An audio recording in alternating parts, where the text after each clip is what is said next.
Hello and welcome back to my channel. और आज की वन कार्ड रीडिंग का टॉपिक है what kind of energies you are attracting in love. प्यार और प्यार संबंधी मामलों में आप किस तरह की ऊर्जा को इस समय आकर्षित कर रहे हैं, माने आपकी फीलिंग्स क्या है, आप किस तरह के विचार रखते हैं और क्या आपके दिलो दिमाग में चल रहा है प्यार को लेकर। इसी विषय में मैंने एक क्वेश्चन किया था टैरो से वन कार्ड रीडिंग के लिए, और जो कार्ड मुझे मिला है वो है सेवन ऑफ कप्स।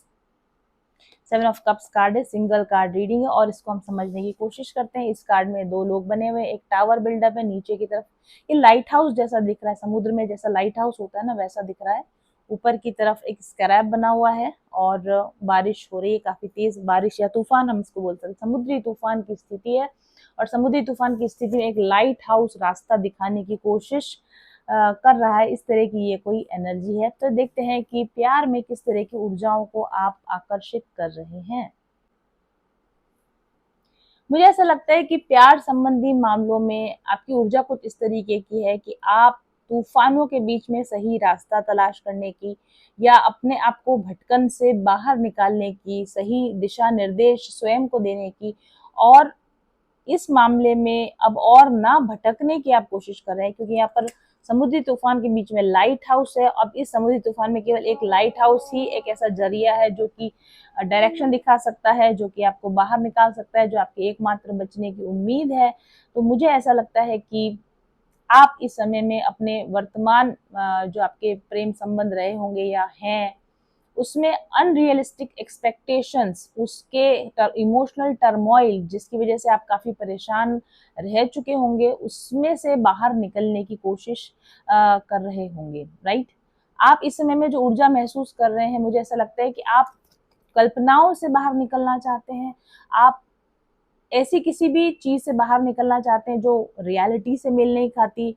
शायद आपको ऐसा लगता हो कि आप किसी अनरियलिस्टिक लव या फैंटेसी में थे और आप उलझ गए थे, आप रास्ता भटक गए थे, और अब कहीं न कहीं आपको ऐसा लगता है कि ये बहुत हो चुका। अनरियलिस्टिक एक्सपेक्टेशंस आपने रखी होंगी प्यार से संबंधित, कुछ ऐसी चीज़ें जो कि आपको भटकाव की तरफ ले गई होंगी, या फिर किसी एक ऐसे प्रेम के पीछे आप गए होंगे जिसको जो अधूरा रह गया या जिसको पाना ऑलमोस्ट नामुमकिन रहा होगा, जिसको पाया नहीं जा सकता।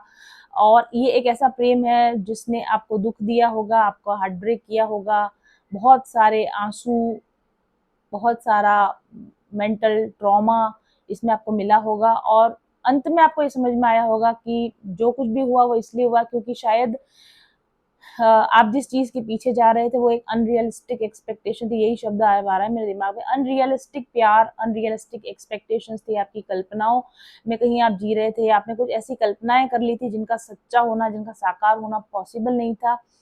या फिर ये एक फॉरबिडन लव था जिसको कि पाना वर्जित है, जिसके पीछे जाना वर्जित है। और ये एक ऐसा सपना था जो आपने देखा था, जो देखने में सुंदर लगता है, जो सोचने के लिए बहुत अच्छा लगता है, जो कल्पनाओं में बहुत अच्छा लगता है, लेकिन जिसको रियल में पाना ऑलमोस्ट इम्पॉसिबल के बराबर है। और जिसको अगर रियलिटी में पाने जाया जाएगा तो आप खो जाएंगे, भटक जाएंगे, अपने लक्ष्य से दिशा विहीन आप हो जाएंगे। और ये चीज आपको समझ में आ गई होगी कि आप इस प्रेम के लिए कितना भी भागे दौड़े या इसको पाने की कितनी भी कोशिश करें, लेकिन अंत में आपके हाथ में कुछ नहीं आने वाला है। अंत में आपके हाथ में केवल कंफ्यूजन आने वाला है। और फैंटेसी से बाहर निकलने की, ये लव एक फैंटेसी रहा होगा जिससे अब आप बाहर निकलने की कोशिश कर रहे हैं। और एक्चुअल में लव क्या होता है, एक्चुअल में रियलिटी में लव क्या होता है, रियलिटी में लव किस तरह की स्टेबिलिटी देना चाहिए, रियलिटी में लव किस तरह का डायरेक्शन देना चाहिए, रियलिटी में लव किस तरह का क्लैरिटी देना चाहिए। और ऐसे ही किसी लव को आपको एक्सपेक्ट करना चाहिए जो रियल में एग्जिस्ट कर सके, जो रियल में सपोर्ट दे सके, जो एक कल्पना ना हो, जो केवल एक फैंटेसी ना हो। ये समझ आपके अंदर डेवलप हो रही है और आप इस फैंटेसी लव से बाहर निकलने की कोशिश कर रहे हैं। इस फैंटेसी लव में आप इसलिए गए होंगे क्योंकि कहीं ना कहीं आप भावनात्मक पलायन करने की कोशिश कर रहे थे, यानी इमोशनल एस्केपिज्म आपने अपना रखा था। आपकी अपनी पर्सनल लाइफ में जो भी आपकी प्रॉब्लम्स रही हो, कि आपके कोई मैरिड लाइफ में प्रॉब्लम रही हो या आपके फैमिली लाइफ में कोई प्रॉब्लम रही हो या आपके करियर में किस तरह की प्रॉब्लम रही हो, उस प्रॉब्लम से बचने का ये ज़रिया था, ये प्रेम, ये रिलेशन, जो कि अपने आप में कल्पना था। लेकिन इस कल्पना में रहकर आप अपनी रियलिस्टिक लाइफ से भाग सकते थे, अपनी रियलिस्टिक लाइफ की प्रॉब्लम से थोड़े समय के लिए छुटकारा पा सकते थे, और इसलिए आपने इस रिलेशनशिप में जाना चुना, जो कि कंप्लीट फैंटेसी था। लेकिन फिर भी जैसे होता है ना कि लोग मूवीज देखना क्यों पसंद करते हैं, क्योंकि मूवीज में जाने के बाद कम से कम 3 घंटे वो अपनी रियल लाइफ की प्रॉब्लम से छुटकारा पा सकते हैं। ये इस तरह का कोई लव रिलेशन था जहाँ पे आपको ऐसा लगता था कि अपनी रियल लाइफ से भागने का एक जरिया है, जहाँ पे थोड़े समय के लिए आप अपनी वास्त जो आपकी रियल प्रॉब्लम से उनसे भाग जाएंगे, जो रियल आपके इमोशनल टर्मोइल से उनसे आप भाग जाएंगे। अपने अकेलेपन से छुटकारा पाने का ये ज़रिया था, या अपने दूसरे दूसरे तरह के जो पेन आपकी लाइफ में थे उनसे छुटकारा पाने का ये एक ज़रिया था। लेकिन जब आप इस प्रेम के अंदर गए तो आपको पता चला कि इसमें एक अलग तरह का अकेलापन है, इसमें एक अलग तरह का दर्द है, इसमें अपनी अलग तरह की इसकी प्रॉब्लम्स हैं। तो एक प्रॉब्लम से छुटकारा पाने के लिए दूसरी प्रॉब्लम को अपना लिया। ये प्यार नहीं था, ये भी एक तरह की उलझन थी, जो आपने एक उलझन से बचने के लिए दूसरी उलझन को अपनी लाइफ में अपनाया था। इसको आपने चाहा था कि ये प्यार आपका सहारा बने, ये प्यार आपको अकेलेपन को दूर करने का माध्यम बने, ये आपके दर्द में आपका साथी बने।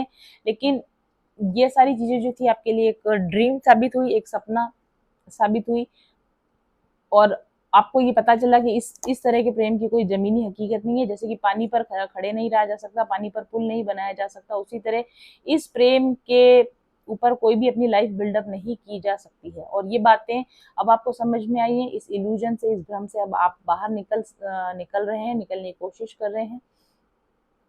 रियलिस्टिक, बैलेंस्ड, स्टेबल लव की तलाश आप कर रहे हैं। एक ऐसा प्यार जिसमें समझ हो, जिसमें मैच्योरिटी हो, परिपक्वता हो, जो सिर्फ कल्पनाओं पर बेस्ड नहीं हो, जो सिर्फ सपनों पर बेस्ड नहीं हो, उसमें क्लैरिटी हो, उसमें स्टेबिलिटी हो, और जो एक कल्पनाओं के आधार पर बुनाया गया भ्रम जाल ना हो। ये चीज आपको समझ में आ रही है। अब आपको ऐसा प्यार नहीं चाहिए जो कि जिसकी कोई सॉलिड बुनियाद नहीं है, और जिसको पाने में आपको और ज्यादा दुख हो। मतलब एक दुख से भागने के लिए इस प्रेम का सहारा लें, और फिर वो प्रेम आपको और ज्यादा दुख दे। तो इस तरह के भ्रम से, इस तरह के इल्यूजन से, प्रेम के भ्रम से अब आप बाहर निकलना चाह रहे हैं, और आप अपनी लाइफ में रियल लव की खोज कर रहे हैं। वो लव सेल्फ लव के रूप में भी हो सकता है। आप एक ऐसे प्रेम को पाना चाहते हैं जो सिर्फ सपनों में अच्छा नहीं लगता हो, जो रियल लाइफ में अच्छा लगता हो, जो जो लाइफ की जमीनी हकीकत पे आपका हाथ में हाथ पकड़कर आपका हाथ थामकर आगे बढ़ सके, जिसमें आप एक सेफ फील कर सकते हैं, जो सेफ फील कर सकें, जिसमें आपको सरेंडर मिले, जिसमें आपको ट्रू कमिटमेंट मिले। और काफी इस तरह के अनुभवों को लेने के बाद अंततः लास्ट में अब आप इस इल्यूजन से, इस भ्रम से बाहर निकलने को तैयार है। हालांकि अभी भी आप स्ट्रगल कर रहे हैं, लेकिन एटलीस्ट आपके सामने सच्चाई है। आपको पता है कि आपको किस डायरेक्शन में जाना चाहिए, उस डायरेक्शन में, सही डायरेक्शन में जाने की दिशा में, सही प्रेम को पाने की दिशा में, और प्रेम का वास्तविक अर्थ क्या होता है इसको जानने की दिशा में आप आगे बढ़ चुके हैं। तो ये है आपकी 1 card reading, what you are energetically attracting in love. Thank you very much for watching.